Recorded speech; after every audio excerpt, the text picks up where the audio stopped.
Boa tarde, pessoal. Quem tá falando aqui é o Edson da EJ Kart Serviços Automotivos. E a dica que eu quero dar hoje é em relação ao Citroën C3. Queria dar uma dica em relação a esse calço, né, que vai na haste do amortecedor. Isso aqui não pode ser descartado, tá, gente?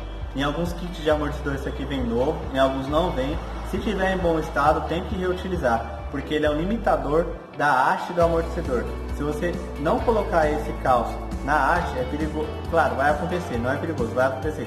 Conforme o carro for andando e forçando e ele estourar o coxinho do amortecedor, ele vai furar o capô, ou então pode até chegar a danificar o para-brisa em alguns modelos.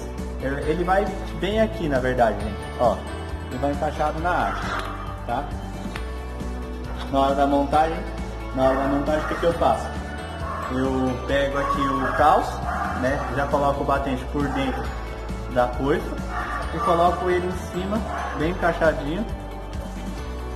Entendeu? Vira uma peça só.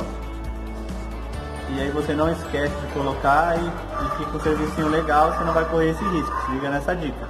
E outra dica que eu quero dar também é em relação ao coxinho do amortecedor do Citroën.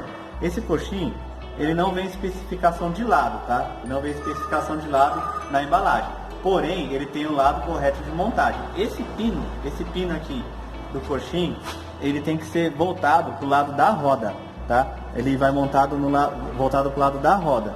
Por quê? Porque se você montar ele ao contrário, ele também dá para colocar lá na torre do carro, dá para colocar em duas posições. Porém, se você colocar ele montado virado para dentro, para o lado do motor ou câmbio, ele vai ter uma vida útil reduzida, entendeu?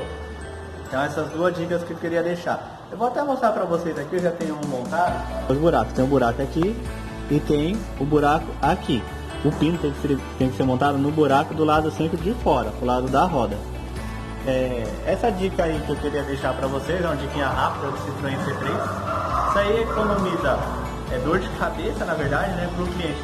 Ele não vai ficar trocando o coxinho toda hora e você não vai correr o risco de furar o capô do seu cliente com a haste do amortecedor, tá? Eu estou falando isso, é uma dica básica, talvez muita gente saiba, porém eu já peguei montado errado.